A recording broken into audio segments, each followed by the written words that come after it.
We know how bases are supposed to be captured. It takes manpower, concerted campaigns. Traditionally, bases don't fall unless the attacking side puts boots on the ground. Ukraine just turned tradition on its head. Employing a brutal and brilliant new tactic, Ukraine has just taken control over a key Russian base. This isn't just smart, it's revolutionary. This new approach will be studied for a century. No army has ever taken over a base without sending a single soldier. Ukraine just did. That base is the Donetsk Airport, which Russia has controlled for much of the Ukraine war. That airport is key for Russia. For years, Putin's patsies have been using it as a logistical base through which troops and equipment flow to support the frontline offensive that is supposed to cripple Donetsk. The airport is also a drone base. Russia's unmanned aerial vehicles are being stored and launched from the airport, making the base critical for sustaining pressure on Ukraine's forces and for bombing Ukrainian cities as part of Putin's campaign of terror. The war criminal just got a rude awakening. The Donetsk airport is now under the fire control of Ukraine.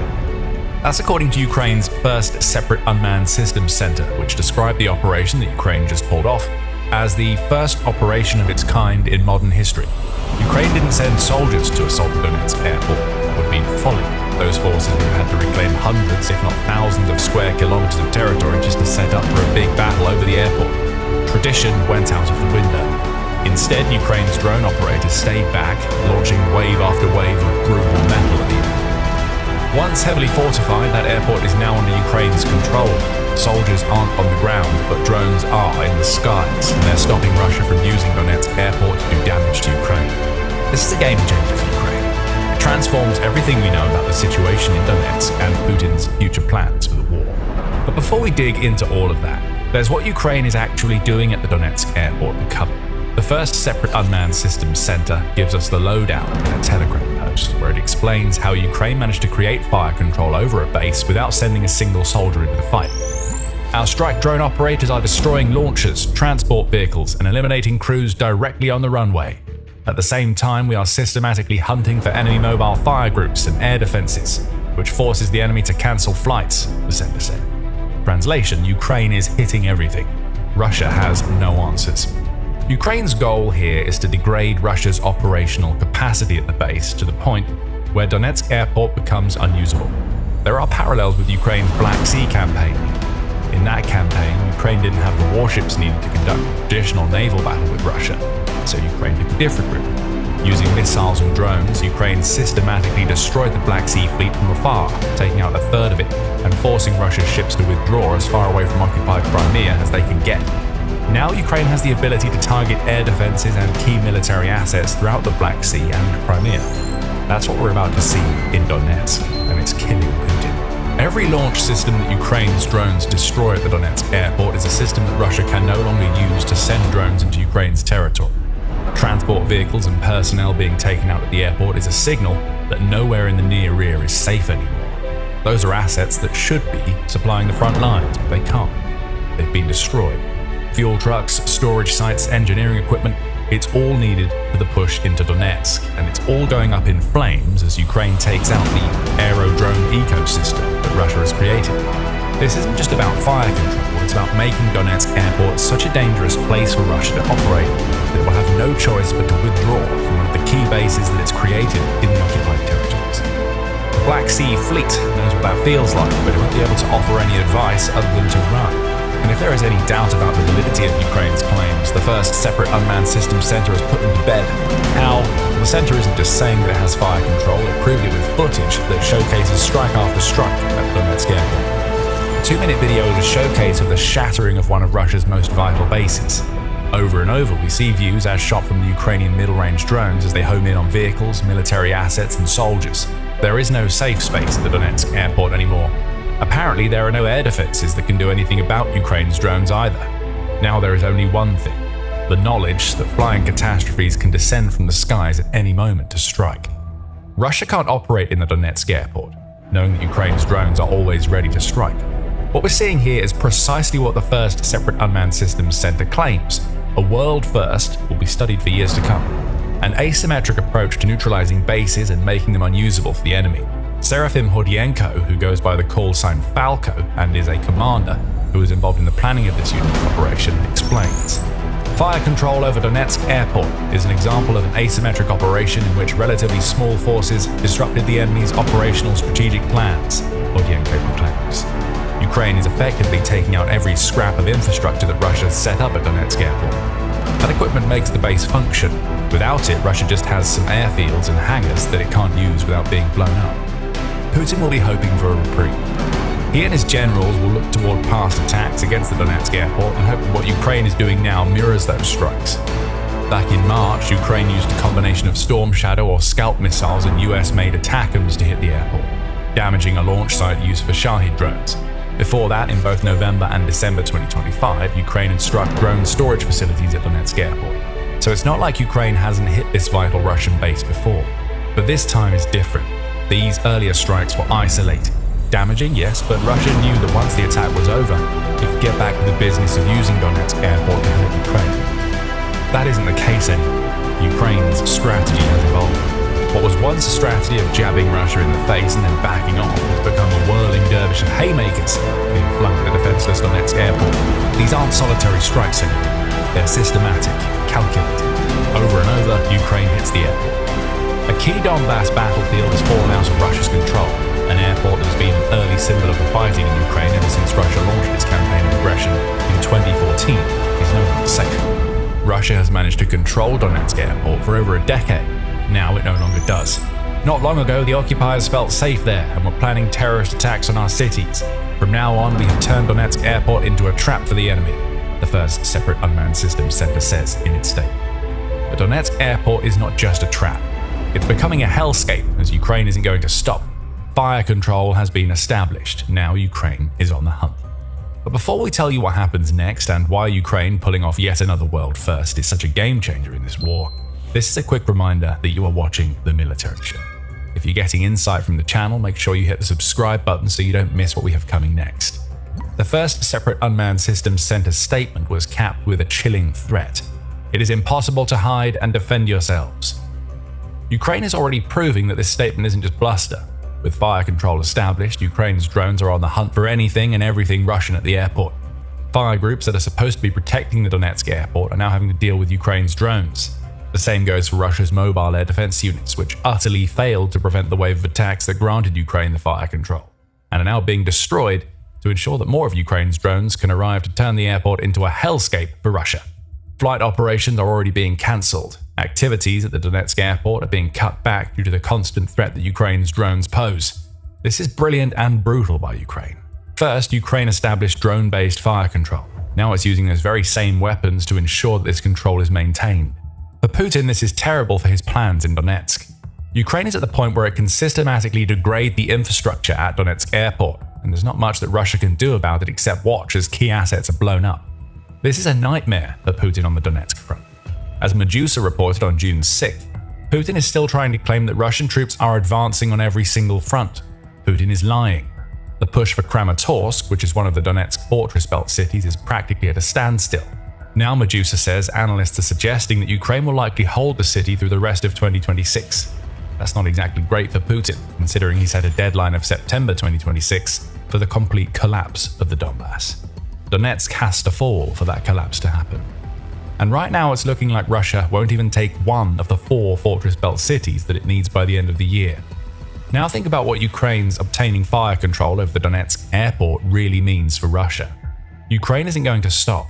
The systematic destruction of everything that Russia has built up at the base is next on the agenda. Ukraine is going to keep hunting, unrelenting, unstoppable. The drones will fly and the infrastructure will burn until there's nothing left at the airport. One way or another, Ukraine will win. Either the drones destroy everything or Russia withdraws. There is no good scenario for Putin here. On the front, Putin's forces will feel the pain. Those forces are already dying in record numbers to gain just the smallest scraps of territory. May was a particularly bad month. According to The Guardian, Russia took just 14 square kilometers of Ukraine in May, despite raising the number of offensives it conducted by 37.5%. In return for those paltry gains, Russia sacrificed over 30,000 of its soldiers, Ukraine's President Volodymyr Zelensky said in an open letter to Putin published in June. Of those casualties, 63% are deaths, while only 37% are injuries. That's the situation right now. Throw Ukraine taking fire control over the Donetsk airport into the mix and you have a horror show for Russia's soldiers at the front. They won't be getting drone support anymore. The Donetsk airport launch sites are being destroyed.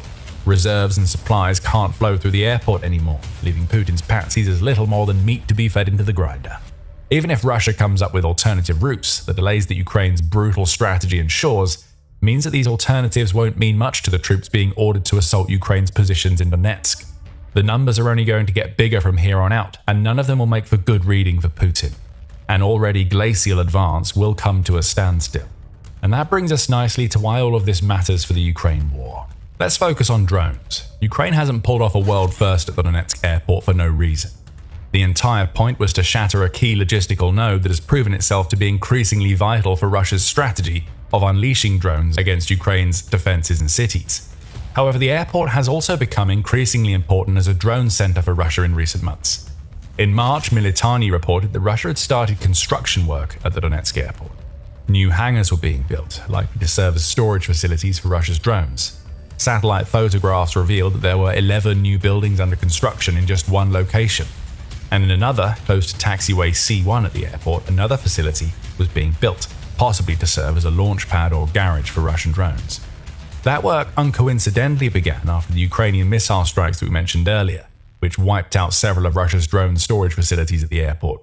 And what it shows us is that Russia was still extremely active at the airport just a few months before Ukraine established fire control.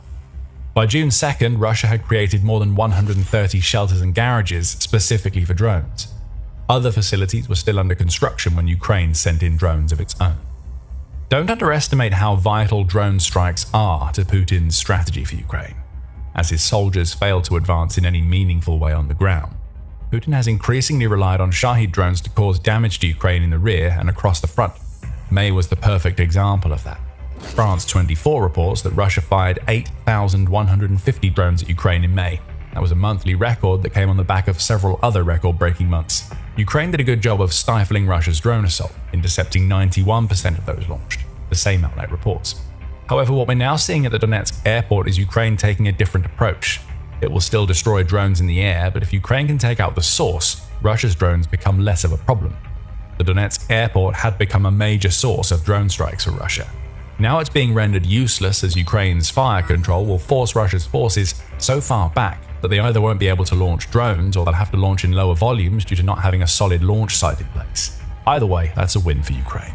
Looking at this through a wider lens, we also see that Ukraine's campaign against Russia's logistical backbone has leveled up. The campaign has already been causing major problems for Putin in recent weeks. On May 30th, the BBC reported that Ukraine's military has started to use AI-powered drones to conduct strikes against Russian supply vehicles, many of which were driving on routes connecting Russia to occupied Crimea. The BBC verified 14 strikes, but there have been many more than that. Ukraine has created a highway to hell in the occupied territories by absolutely hammering the R280 land corridor between Russia and Crimea. A logistical lockdown, as Ukraine calls it, is in play, and it's hurting Russia all over the front. The Donetsk airport is just another example of this lockdown strategy. Now that Ukraine has middle-range drones and it's confident in the strength of its fortifications and kill zones on the front, it can focus on hurting Russia in the rear.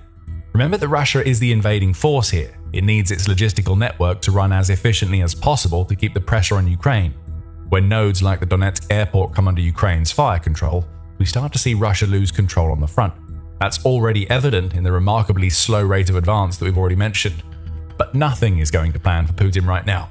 Ukraine is pulling off feats with its drones that will be studied for years, and it's doing it in Crimea, Donetsk, and even inside Russia, as we saw on the eve of the St. Petersburg International Economic Forum, when Ukraine sent drones to strike oil terminals and facilities in Putin's hometown, as a reminder that the war is still very much being brought to Russia.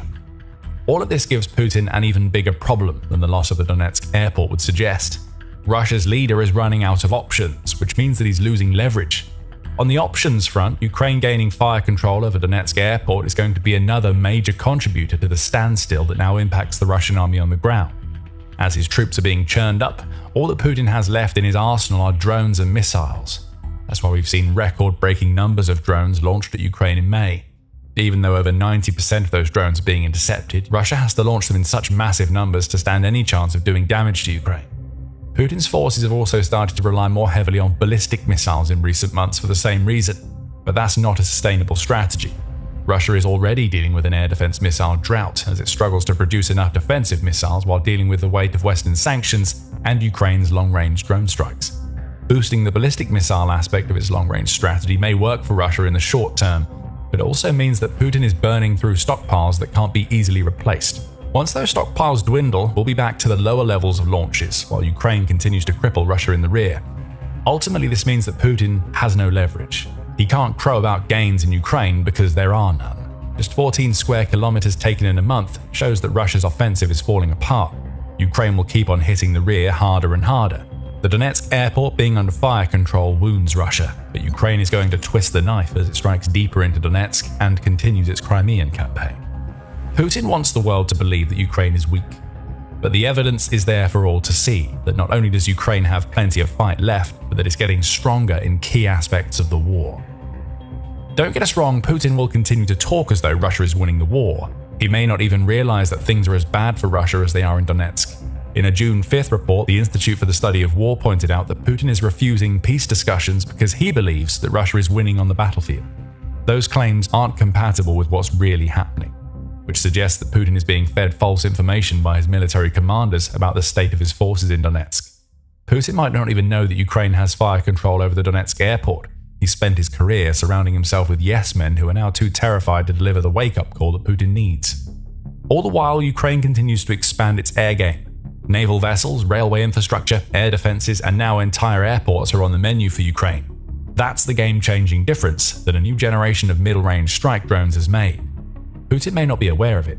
He may continue to order assaults as though his entire invasion isn't falling apart, but eventually, all of this is going to come back to haunt Russia. We're already seeing the failure of Putin's spring and summer offensive in real time. But now that Ukraine has the blueprint for creating fire control over a base using nothing but drones, it's only going to get worse for Russia. Donetsk Airport is just the starting point. Next up, the entire Russian rear. And the next time that Ukraine decides to strike in Donetsk, it may well use a never-before-seen weapon that has been key to the country's mid-range strategy in Crimea. The Morrigan drone is here. Inspired by the Celtic god of war, Ukraine's drone is crippling Russia's Crimean logistics and drawing ever closer to liberating the peninsula. Find out more in our video. And if you enjoyed this video, remember to subscribe to The Military Show to see how Ukraine is turning the tide against Russia in 2026. And thank you for watching.